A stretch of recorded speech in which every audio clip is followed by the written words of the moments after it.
Très chers auditeurs et auditrices, des bons et des mauvais jours, des bons cours et parfois des moins bons, c'est à vous d'abord que je songe en entamant cette ultime leçon et je vous exprime ici ma durable reconnaissance pour votre fidélité. Mais c'est avec joie aussi que je vous salue, vous tous et vous toutes, dont la présence singulière, unique, ou en tout cas épisodique, m'honore et me touche plus que je ne saurais dire. Sur ce point, vous avez pris le risque de devoir monter dans un train en marche. Sur ce point, au moins, je puis vous rassurer, le convoi qui roulait jusqu'ici à vive allure n'avance plus très vite. Il est même sur le point de s'arrêter en gare de Tibur-Tivoli, là où l'infatigable voyageur a préparé de longue date une semi-retraite dans sa somptueuse résidence de campagne. Car Adrien, maintenant, est rentré d'une autre campagne, celle de Judée, cette guerre atroce qu'il a dû conduire pour mater l'insurrection juive qui avait éclaté en 132, s'était prolongée jusqu'en 136, contraignant le prince à prendre des mesures stratégiques qui eurent des répercussions jusqu'à l'autre extrémité de l'Empire. Certes, de la Colonia Aelia Capitolina, autrement dit Jérusalem, Adrien était revenu en vainqueur, comme suffirait à le montrer l'acclamation qui figure à partir de cette date dans sa titulature officielle, le seul titre de victoire qu'il ait jamais accepté de recevoir de ses troupes et du Sénat, depuis du moins la salutation impériale de l'année 117 en Syrie, à la mort de Trajan. Mais cette victoire, il l'a célébrée avec retenue. Il n'en a pas tiré de slogan monétaire proclamant la Judea Capta. Il n'a pas voulu non plus être appelé Judaicus, alors que son prédécesseur, on le sait, avait le goût des épithètes belliqueuses, Germanicus, Dassicus, Particus. Tout au contraire, il souhaita que le nom même de Judée disparût de la surface de la terre. La petite province s'appellerait désormais Syria Palestina. Il se contenta donc d'être appelé imperator pour la seconde fois, autocrator to deuteron, comme l'attestent bien des inscriptions grecques et latines, et comme cela apparaît aussi dans les pauvres vestiges d'un arc de triomphe que les archéologues israéliens ont mis au jour il y a une quinzaine d'années à Tel Shalem, en Galilée, et qu'avec la collaboration de l'épigraphiste allemand Werner Eck, ils ont publié sereinement. C'est que tout le monde devrait être convaincu que l'expéditio Judaica fut tout autre chose dans l'esprit du prince qu'une guerre de conquête. La nécessité pour le pouvoir d'étouffer une sécession qui mettait en péril la cohésion politique de l'Orient gréco-romain. Dans Mémoire d'Adrien, Marguerite Yourcenar montre l'empereur vivement affecté dès le début par cette révolte et la répression qu'elle entraînait nécessairement. Si, écrit le mémorialiste, 16 ans du règne d'un empereur passionnément pacifique aboutissaient à la campagne de Palestine, les chances de paix du monde s'avéraient médiocres dans l'avenir.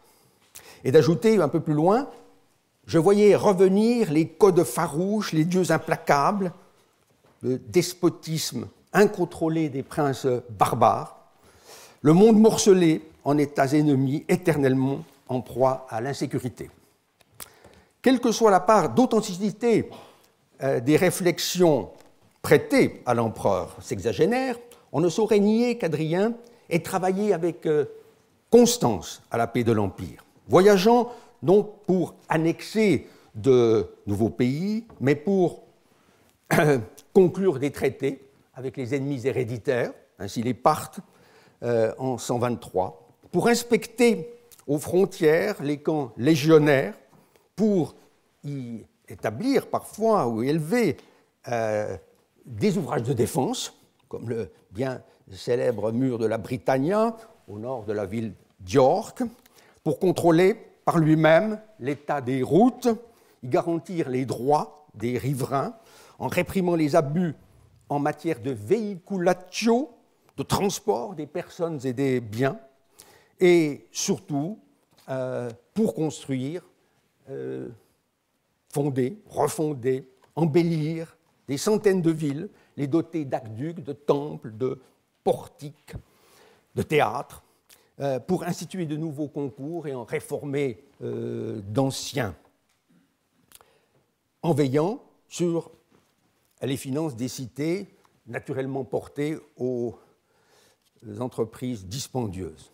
D'autres princes, certes, ont été de grands bienfaiteurs. Antonin le Pieux, par exemple, dont on ne compte plus les largesses attestées par les auteurs et par les inscriptions. Mais Adrien seul s'est soucié de parcourir le monde pour observer la réalité des choses. Environ 12 ans de voyage pour 21 ans de gouvernement, une proportion sans doute inégalée dans l'histoire, mis à part le cas peut-être de Sa gracieuse Majesté la reine Élisabeth d'Angleterre. De fait, une part non négligeable du cours qui s'achève a été consacrée à établir l'itinéraire des voyages et leur chronologie. Tâche malaisée, mais où le progrès de la documentation permet de progresser notablement. Nous avons accompagné le prince dans ses déplacements le long des grands fleuves, ainsi jusqu'au confluent de l'Inn et du Danube avec Arien de Nicomédie. Nous avons partagé son chagrin en Provence de devoir y abandonner Borysthène, sa légendaire monture dont il fit dresser à Apt l'épitaphe versifiée. Nous avons transpiré avec lui le 1er juillet 128, quand il dut passer en revue tous les corps de troupes de la 3e Légion Auguste stationnés à Lambèse avant de les exhorter en un discours conservé, vous voyez, sur la pierre. À l'inverse, en 129,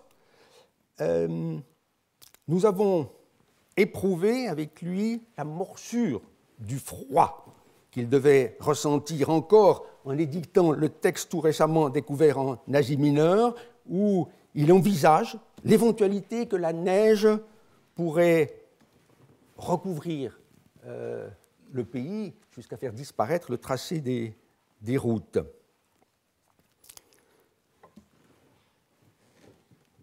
Nous l'avons suivi dans ses chasses aussi, en Bithynie, en Mysie et encore en Phrygie, sur la tombe d'Alcibiade l'Athénien.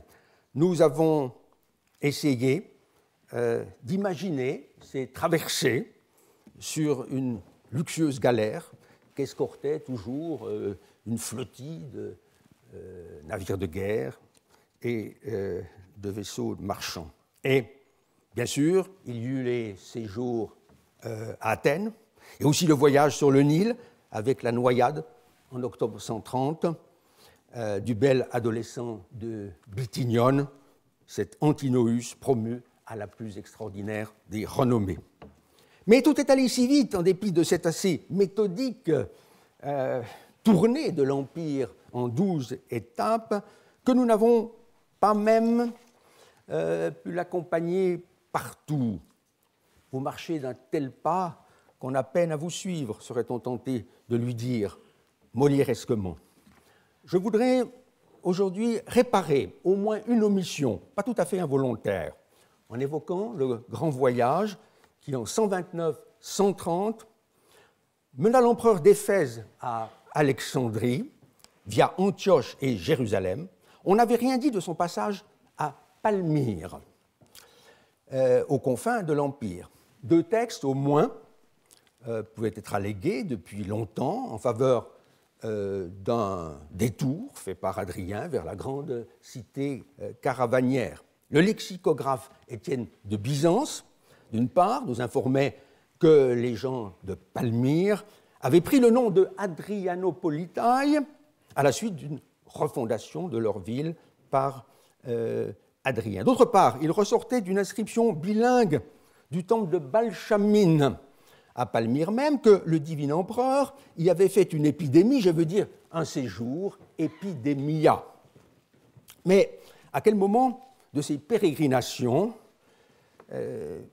Marguerite Yourcenar s'est prudemment abstenue de l'indiquer, se contentant, tout à la fin de l'ouvrage, d'évoquer le vieil Hadrien travaillant encore dans sa villa de Tibur sur quelques dossiers en souffrance. Je viens d'achever la refonte du code commercial de Palmyre, écrit le mémorialiste. Tout y est prévu, le tarif des prostituées et l'octroi des caravanes. Il s'agit, on le sait, d'une très importante inscription transportée, voici un siècle, à Saint-Pétersbourg, et dont la date est très précisément fixée au 18 avril 137. Par une sorte de coïncidence, c'est au lendemain de la parution des mémoires que le problème chronologique du passage de l'empereur à Palmyre fut réglé d'un seul coup. Confié à une mission helvétique par l'inoubliable Henri Séric, la fouille du temple de Balchamine permit en effet de retrouver l'inscription hadrianique. Une archéologue genevoise, ancien membre étranger de l'école française d'Athènes, Christiane Dunant, put alors déterminer de manière assurée dans le texte en palmyrénien la date du document, mettant aussi hors de doute que l'empereur avait séjourné à Palmyre au printemps 130, peu avant la mort d'Antinoüs, qui l'accompagnait à coup sûr au moins depuis 129.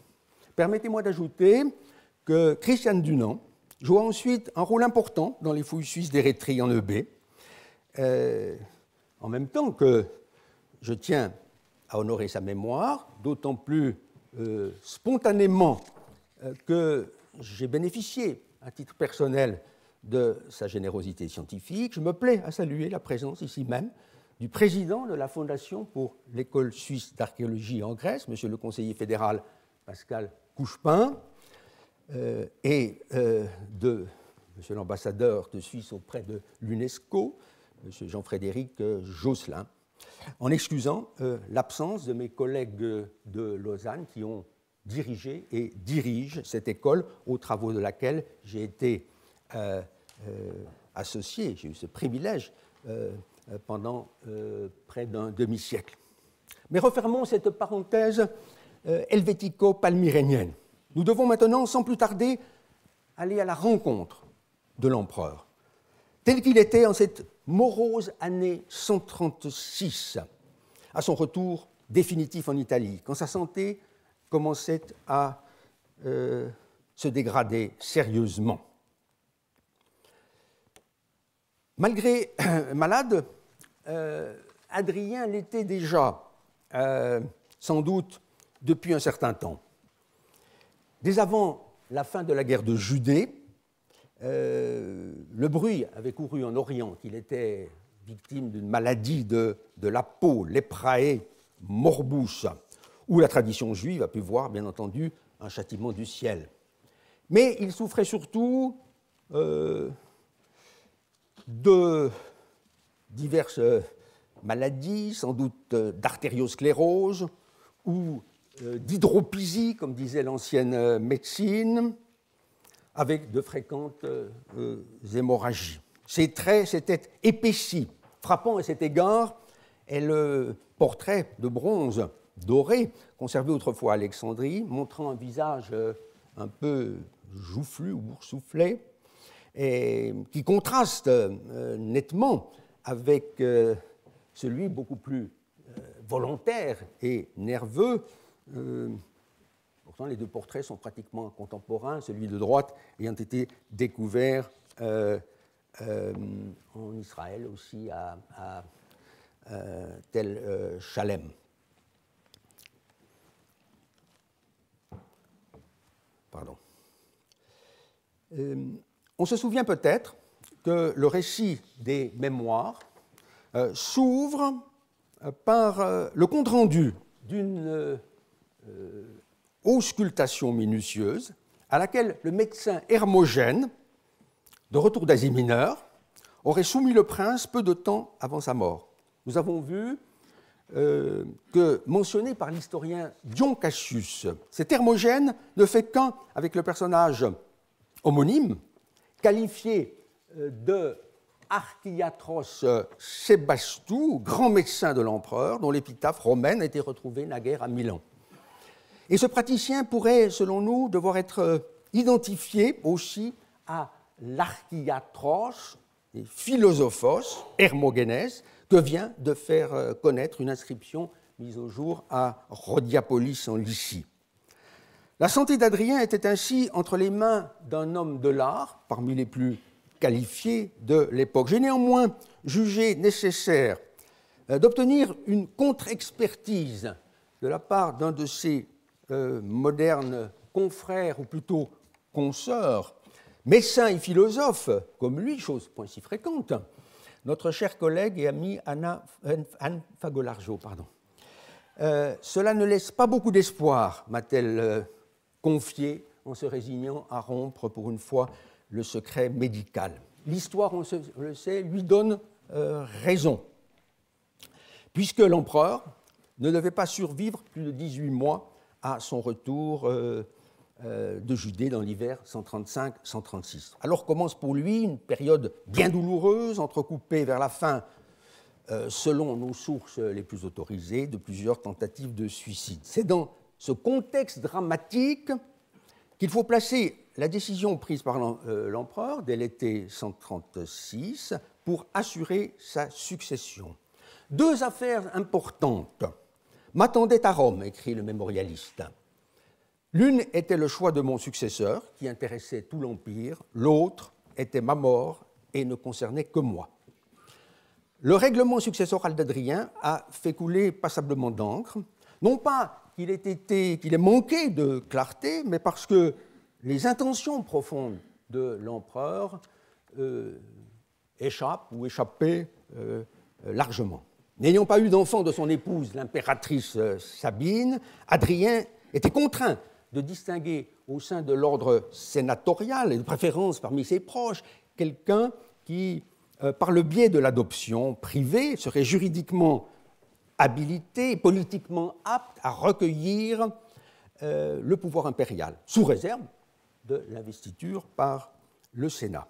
Contre le gré de tous, invitis omnibus, dit l'histoire auguste, Adrien désigna un personnage qui, certes, ne bénéficiait pas d'une réputation sans tache, mais qui avait le bon âge, 35 ans, et appartenait à l'élite sociale, Lucius Ceionius Commodus. Au surplus, il se trouvait être alors, et pas tout à fait par hasard, l'un des deux consuls en fonction. Une fois adopté, donc, il ne garda de ses anciens noms que le premier, Lucius, s'appelant désormais Lucius Aelius Caesar, puisqu'il était agrégé à la gens Aelia, celle d'Adrien, et qu'il partageait avec l'empereur le titre de César, mais pas encore celui d'Auguste, l'empereur n'étant investi donc à ce moment-là que d'une partie des pouvoirs impériaux, la tribunia potestas. Relevons au passage qu'il en résultait une situation bien différente de celle qui avait prévalu à la fin du règne de Trajan, puisque celui-ci n'avait adopté Adrien que sur son lit de mort, ou même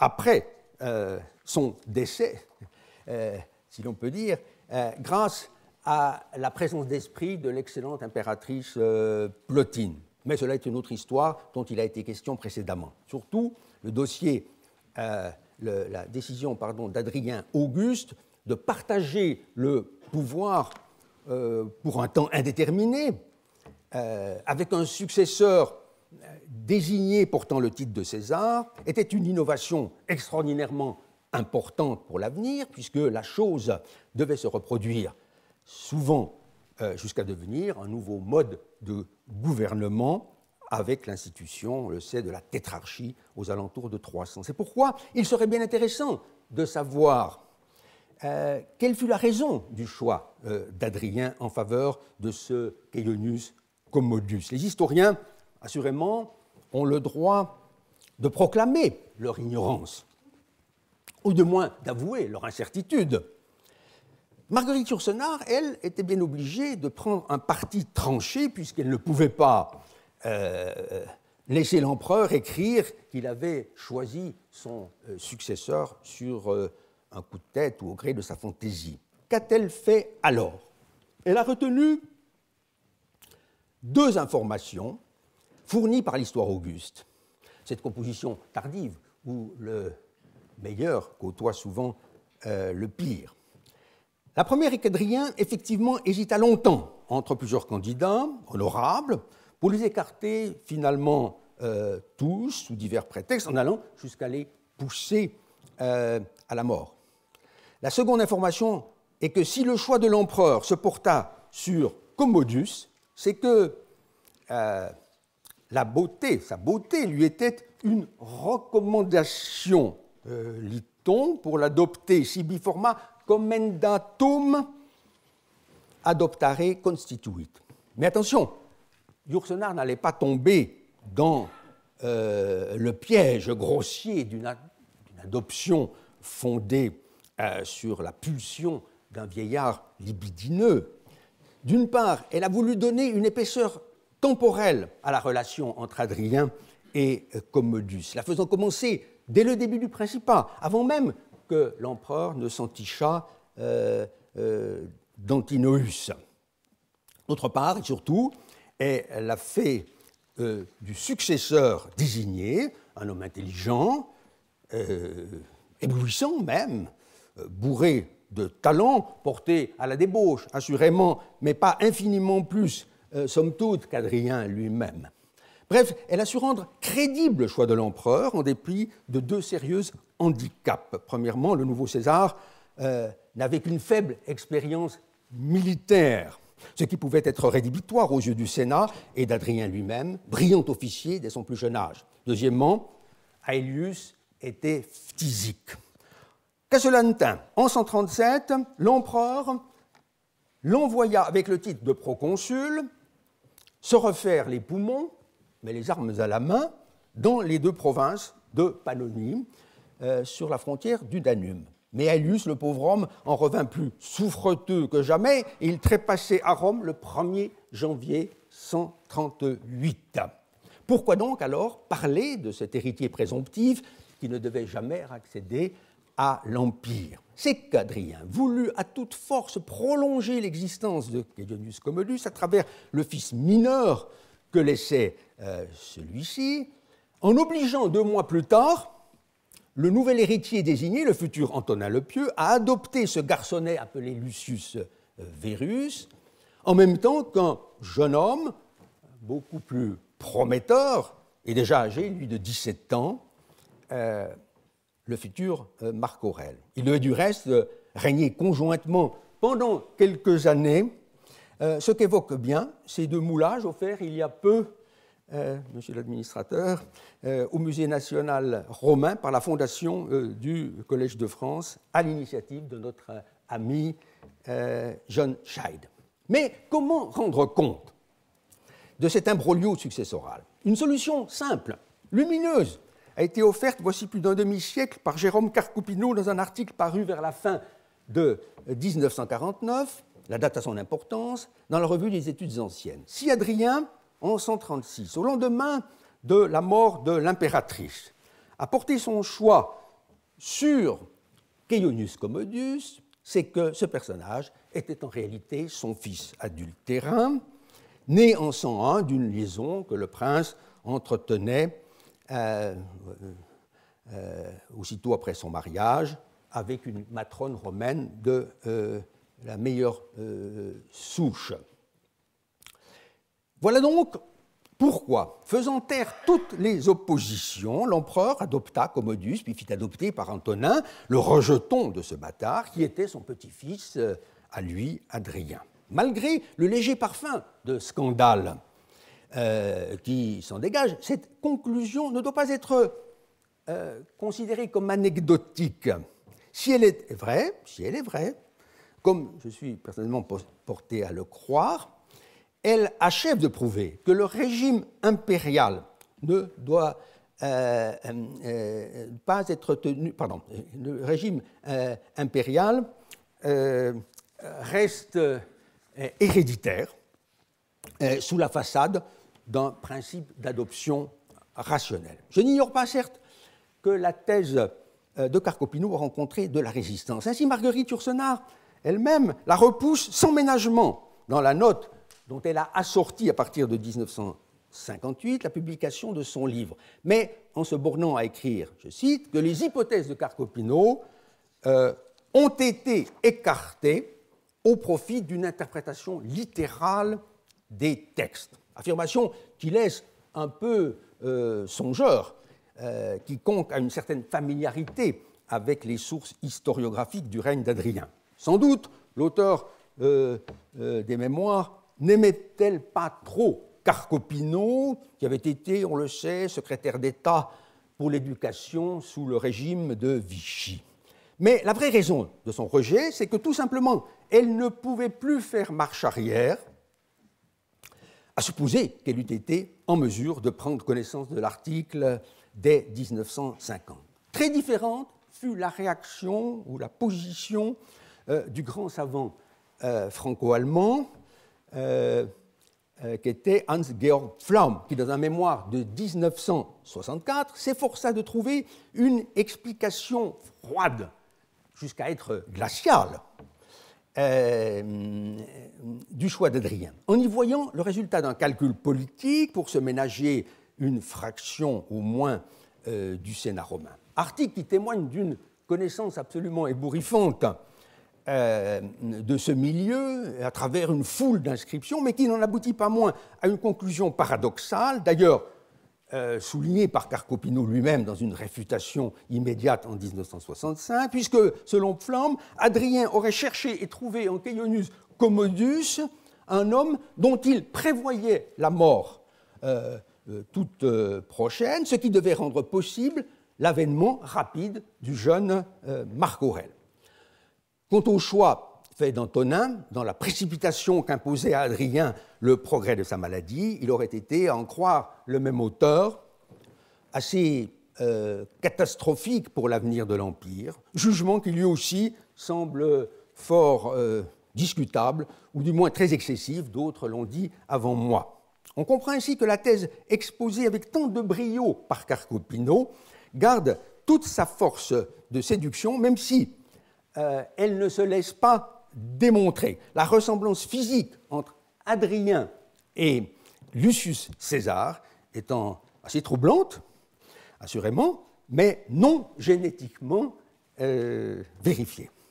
Ce qui nous importe aujourd'hui, toutefois, c'est de pouvoir saisir à travers ces péripéties l'état d'esprit de l'empereur au début de l'an 138, après qu'il eut annoncé devant le Sénat le 25 février 138 sa décision d'adopter Antonin, mesure propre à rassurer les sénateurs, puisque cet homme expérimenté, pondéré, honnête, connaissant au surplus assez bien le monde grec, jouissait d'une large confiance. Adrien, pour autant, n'abdiquait pas le pouvoir, mais il laissait désormais à son successeur le soin de régler à Rome même les affaires courantes, tandis qu'il se retirait, lui, dans sa villa de Tibure, avant de devoir la quitter pour la Campanie. Restant néanmoins informé de tout, jour après jour,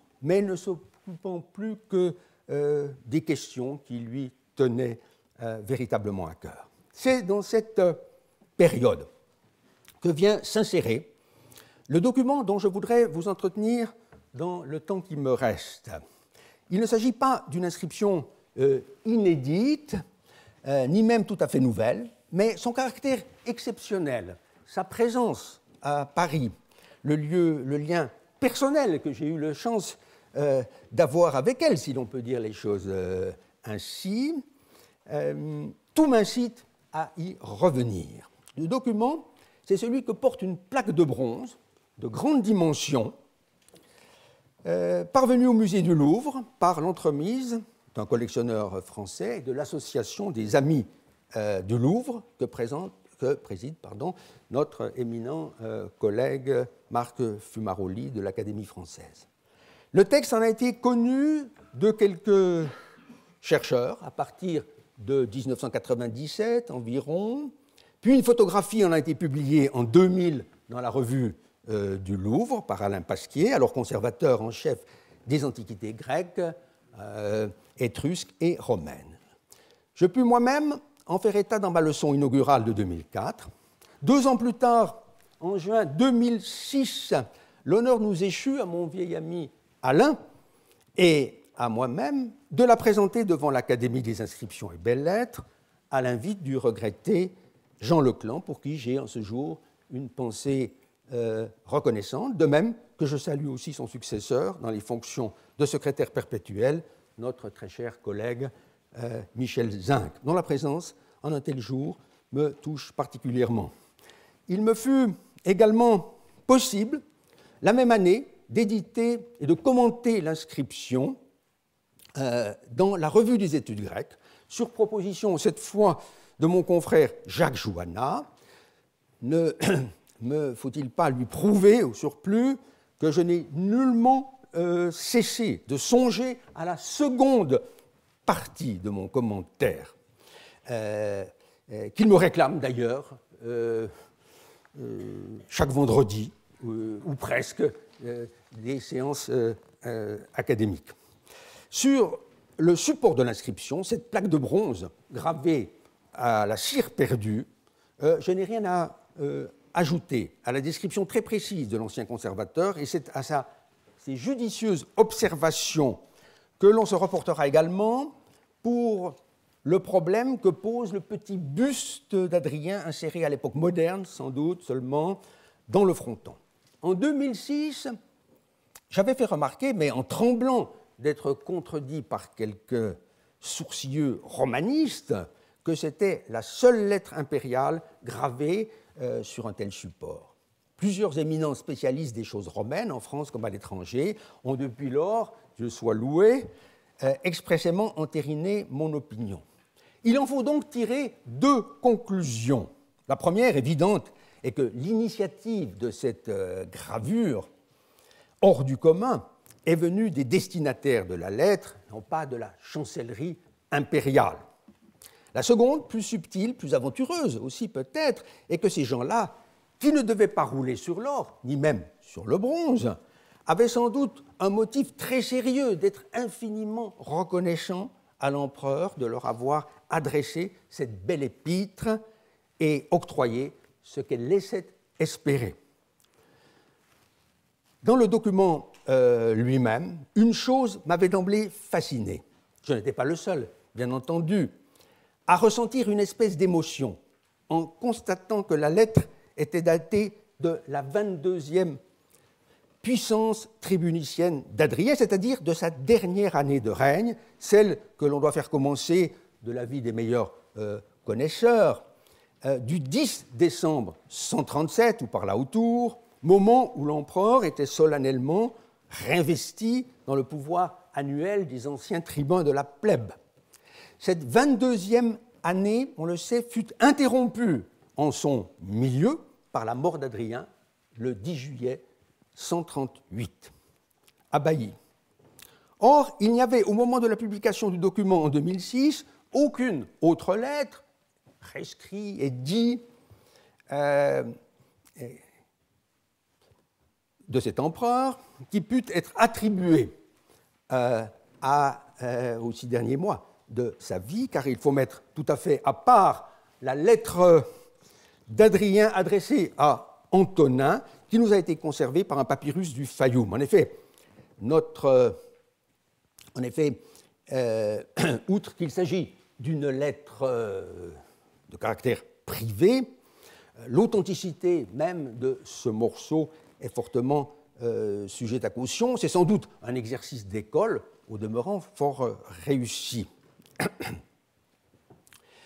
À l'inverse, ce sont des documents purement administratifs que les diplômes militaires par lesquels l'empereur octroyait la citoyenneté romaine aux vétérans des troupes auxiliaires. Donc, pour l'activité personnelle d'Adrien, il n'y avait rien à tirer de l'existence de diplômes datant, comme ceux que vous avez sous les yeux, du premier semestre de l'année 138. Par ailleurs,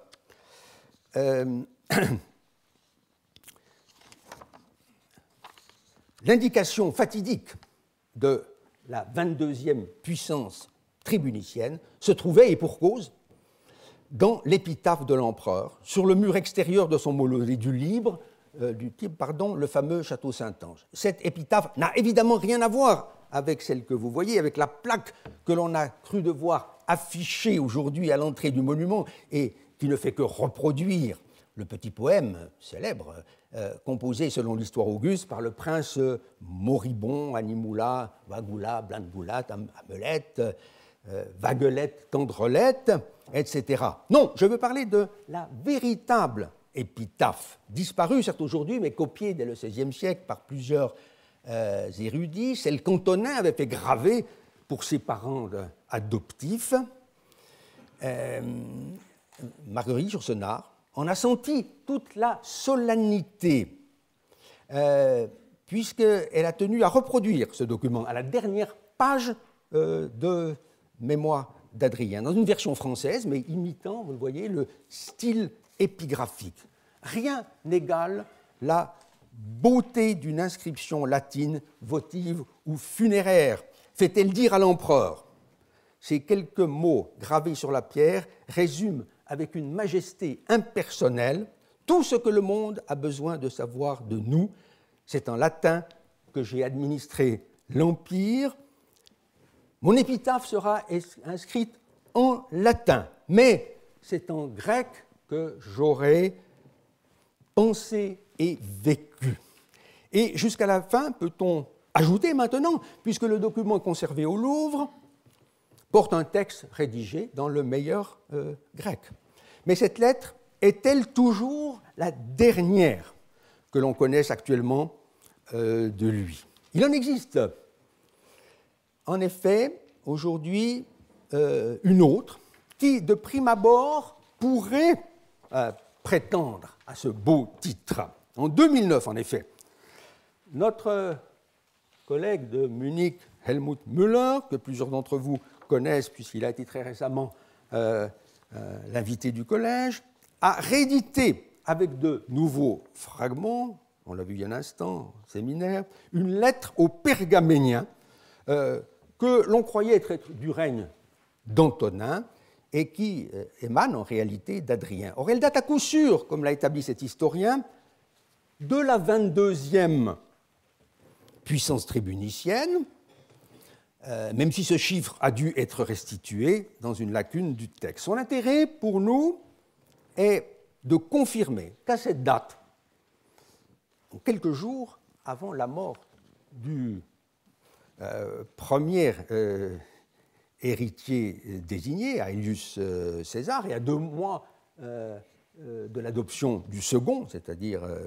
Antonin, Adrien, tout diminué qu'il fût physiquement, était encore en pleine possession de ses moyens intellectuels. Car, on le voit, refuser poliment mais fermement l'édification d'un temple du culte impérial dans cette métropole de l'Asie. Puisque vous voulez m'honorer d'une statue de culte, dit-il aux Pergaméniens, mettez-la donc aux côtés de celle de Trajan, car les temples de mon père me font bien davantage plaisir, vous le savez, que les miens propres. Il est dès lors plausible d'admettre, pour la plaque du Louvre, une date un peu plus avancée dans la 22e puissance tribunicienne, la fin de l'hiver ou, mieux sans doute, le printemps 138. Notre inscription reste ainsi, jusqu'à nouvel avis, la dernière lettre publique de l'empereur Hadrien. Elle s'adresse en tout cas à une cité infiniment moins prestigieuse que l'illustre Pergame et ne concerne pas une affaire qu'il aurait été urgent de régler, comme l'était la construction d'un temple de statut provincial. Car les destinataires de la lettre sont les habitants d'une bourgade perdue dans les montagnes de la vieille Grèce, de la province d'Achaïe, Narica ou Narix, en Locride occidentale. Une situation qui domine les routes des invasions, pas très loin de ces Thermopyles, dont le nom s'est conservé dans nos mémoires. D'ailleurs, pendant longtemps, on ne sut même pas la localiser exactement. C'est en 1920 seulement que la découverte d'une base de statues près du village de Rengini régla la question. L'inscription mentionnait en effet la cité des Narukeioi, bien lisible. Il y en aurait un empereur, au nom amputé, mais qui était qualifié de Soter Kaiktistes tes Oikoumènes, sauveur et fondateur du monde, ou du monde habité. Un titre porté précisément par l'empereur Hadrien, comme l'avait noté l'éditeur, l'épigraphiste grec Nikolaos Papadakis. Comment douter que le bronze du Louvre provienne de ce site archéologique, et plus précisément même des ruines aujourd'hui invisibles du petit temple qui abritait la statue impériale. La plaque avait dû être fixée sur une paroi intérieure, échappant miraculeusement ensuite à la convoitise des hommes. Elle a mis du temps à être exhumée au hasard peut-être d'un coup de pioche ou plus probablement repérée par un détecteur de métaux. Mais pourquoi donc les Naricéens avaient-ils conçu tant de gratitude envers Hadrien au point de lui consacrer un petit temple? La lettre nous le laisse deviner pour une part, même si dans les dernières lignes du document, dont la disparition accidentelle et probablement définitive, devait figurer une décision plus concrète d'ordre financier, susceptible de justifier mieux encore leur reconnaissance. De toute évidence, comme c'est le cas le plus souvent dans la correspondance impériale, Hadrien répond à une requête de la cité. Il reprend donc, vraisemblablement, une partie de l'argumentaire, dirait-on aujourd'hui, développé par les ambassadeurs lors de l'audience qu'il dut leur accorder dans sa résidence du Latium, où il disposait à coup sûr d'une belle bibliothèque. Mais Hadrien pouvait-il connaître Narica autrement que par les mentions littéraires dont elle avait fait l'objet et qu'il sut retrouver en déroulant quelques volumina?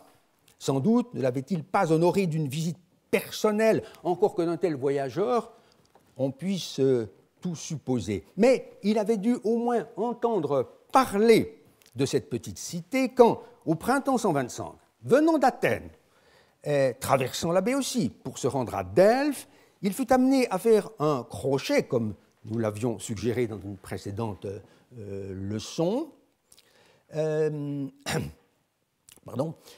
par le sud-est de la Phocide, en y déployant une activité édélitaire dont Pausanias, le périégète, a conservé le souvenir au livre 10 de sa description de la Grèce. Et cela au profit de deux petites villes, Iampolis et Abaï, qui n'étaient finalement pas très différentes de notre Narica, à la fois par leur situation et leur taille. De là, l'empereur dut gagner aisément Oponte, la cité principale depuis toujours, des Locriens orientaux. Il se pourrait qu'il ait rencontré les députés des autres cités locriennes, dont justement Narica, à une quarantaine de kilomètres, vous le voyez, par la route, d'Atalanti, site désormais assuré d'Oponte. Quoi qu'il en soit de ce point, on est en droit de créditer Hadrien d'une certaine familiarité avec les réalités qui constituait le cadre géographique et surtout politique de la cité des Narichéens.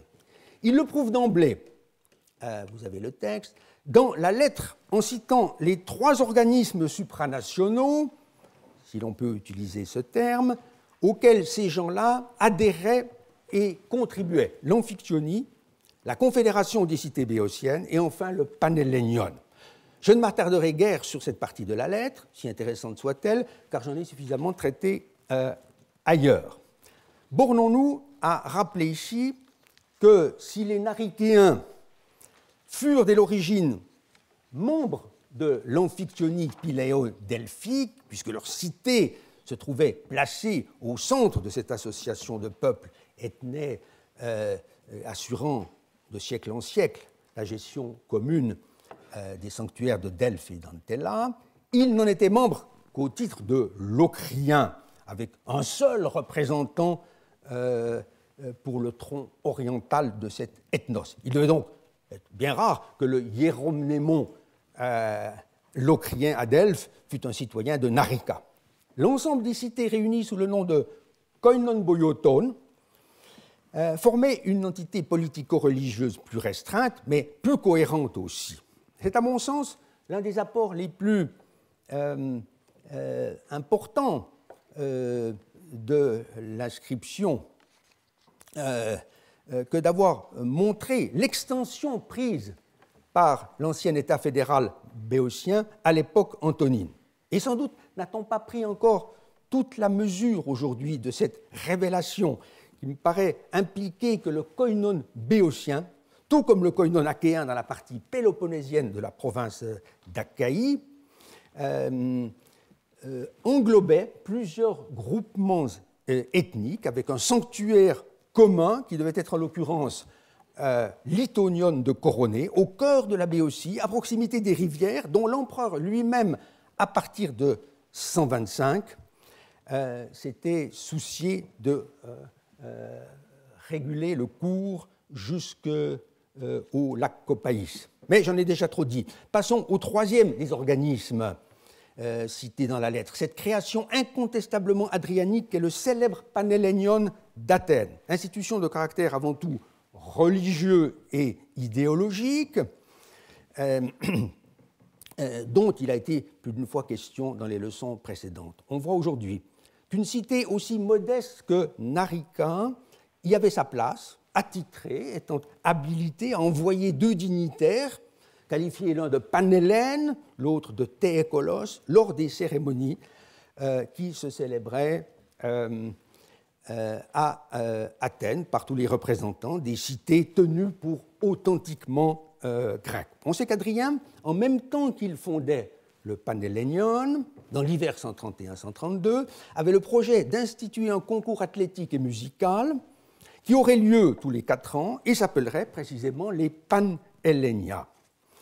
Une inscription d'Asie mineure nous a appris naguère que la première célébration de ce concours, placée au même rang que ceux d'Olympie et de Delphes, n'eut lieu qu'en 137. Donc, forcément en l'absence du prince fondateur qui ne pouvait plus alors songer à faire le voyage d'Athènes. Mais un nouveau dossier épigraphique, apparu il y a moins de 10 ans dans la ville d'Alexandrie de Troade, d'une richesse extraordinaire sur la vie culturelle du monde gréco-romain, nous enseigne qu'en 134, alors que faisait rage le Bellum Iudaicum, obligeant l'empereur lui-même à quitter l'Italie pour l'Orient, Adrien se préoccupait de mettre au point, en concertation avec les grandes associations d'artistes et d'athlètes, une sorte de calendrier agonistique où la nouvelle fête viendrait s'insérer à la fin d'un cycle de 4 ans, en 137,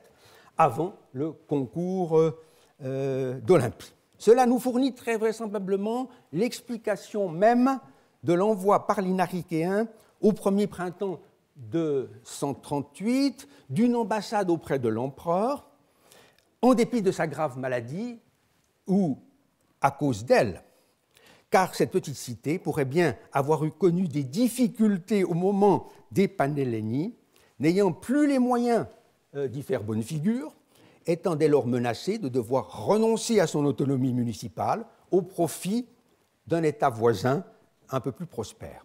Voilà pourquoi Adrien, faisant écho aux requêtes, aux requérants eux-mêmes, tient si fort à rassurer les Naricéens. Personne, je pense, dit-il, ne pourra contester que vous êtes en possession d'une cité et que vous en avez les droits, Pauline Humas et Cain, Kai Poleos ta Dikaya. Les structures de l'État naricéen sont celles d'une cité. Il y a chez vous, poursuit-il, un conseil, des magistrats, des prêtres et des tribus de type grec. On a pu s'étonner de l'absence dans cette énumération de l'Assemblée du peuple et y voir un trait oligarchique. En réalité, cela s'explique fort bien par le fait qu'Adrien n'entend mentionner, comme il le dit, que les organes de gouvernement, archaï. Or, depuis Aristote, au moins, on sait que le conseil est une arché, tandis que l'ecclésia ne l'est point. De même, il a paru surprenant que l'existence de tribus grecques, Phulaï Hellénicaï, soit mise au nombre des traits constitutifs d'une cité, puisqu'une telle subdivision, inconnue du reste jusqu'ici en Locride, semble dépourvue de pertinence pour une cité aussi modeste. Mais il faut faire la part belle à notre ignorance, car même au sein d'un microcosme politique, comme c'était le cas à Narica, des tribus et d'autres subdivisions civiques devaient toujours exister. Ce qui est sûr, c'est qu'Adrien, comme déjà les rois hellénistiques, fondateurs de villes, voyait dans la présence d'un tel système le trait le plus significatif d'une polis hellénique. Rien ne le montre mieux que la fondation, une demi-douzaine d'années plus tôt seulement, de la ville d'Antinoúpolus sur le Nil, dotée d'une structure civique qui, on l'avait vu, porte la marque en tous ses détails de la volonté d'Adrien d'en faire une authentique cité grecque en plein cœur de l'Égypte.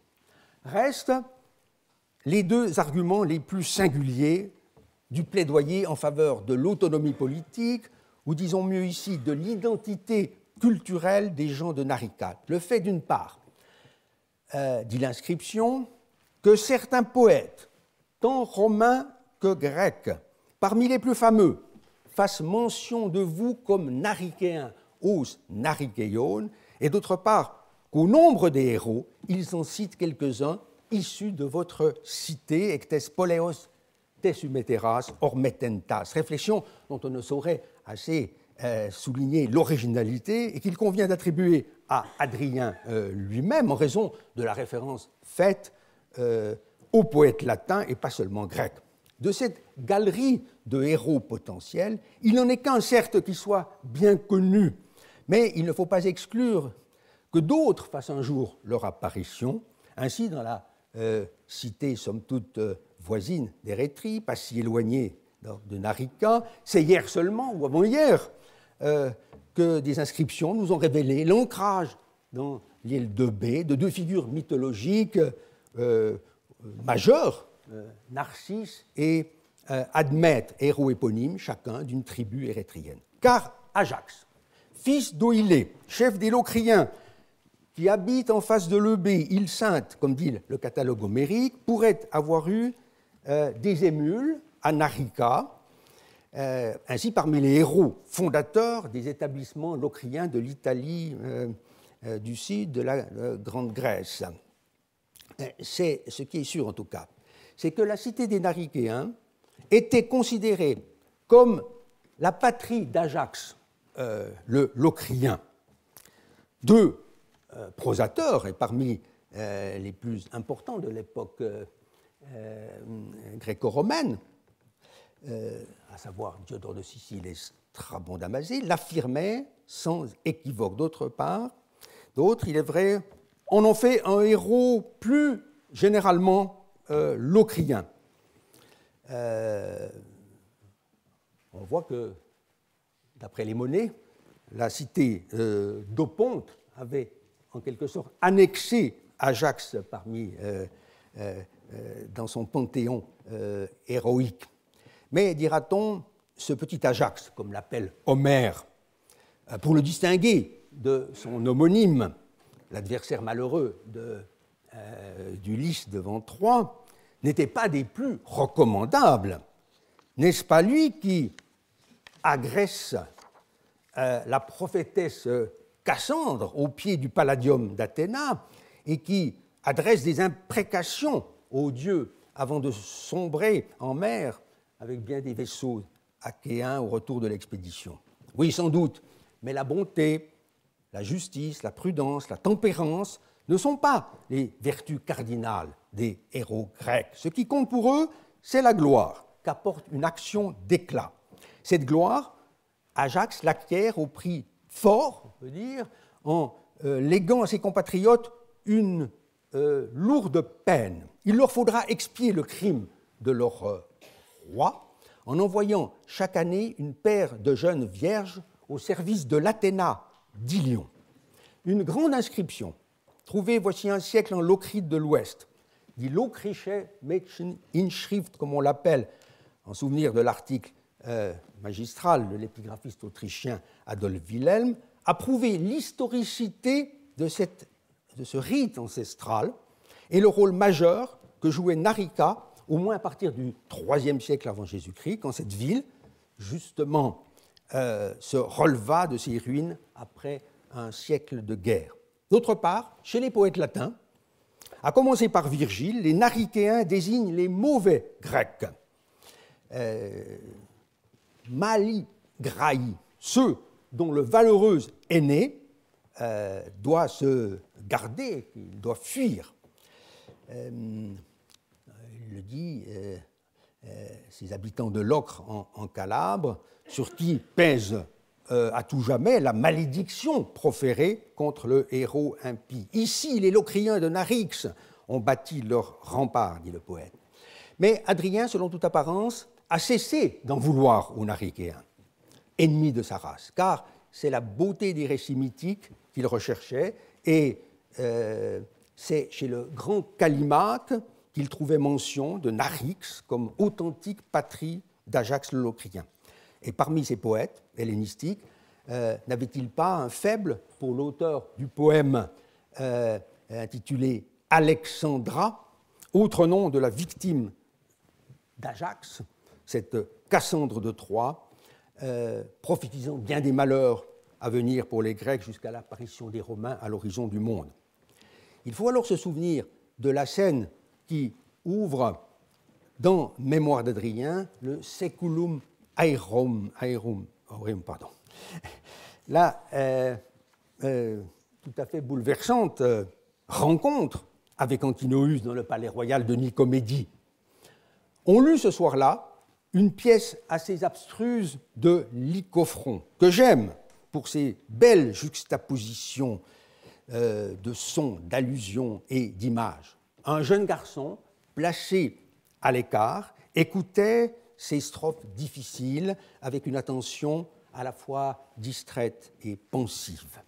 Marguerite Yourcenar n'eût-elle pas été enchantée d'avoir la confirmation que son empereur, passionné de littérature, avait bel et bien lu le grand poème hermétique de Lycophron, objet aujourd'hui de tant d'études et de traductions?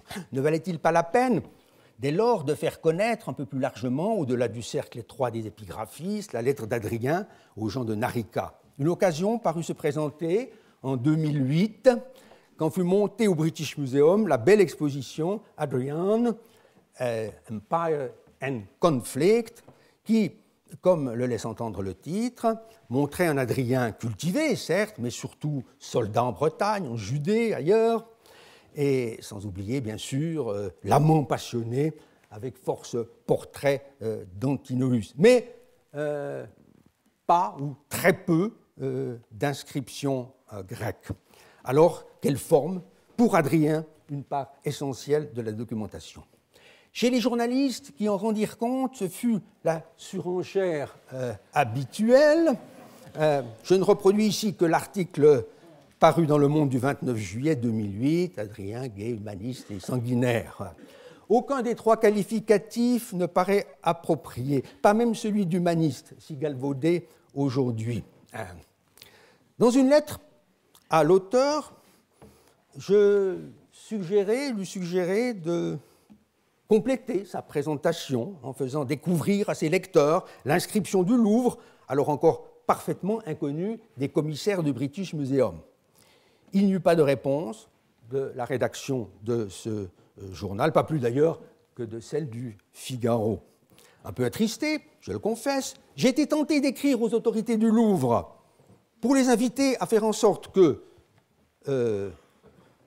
cette inscription pût être restituée aux Naricéens, puisqu'elle n'était apparemment pas de nature à intéresser le public parisien.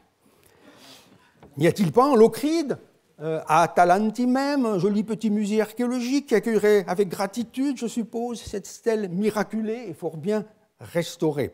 Rassurez-vous, je n'en ai rien fait jusqu'ici. Mais je continue à me demander où est la bonne solution pour un document qui a une telle valeur patrimoniale.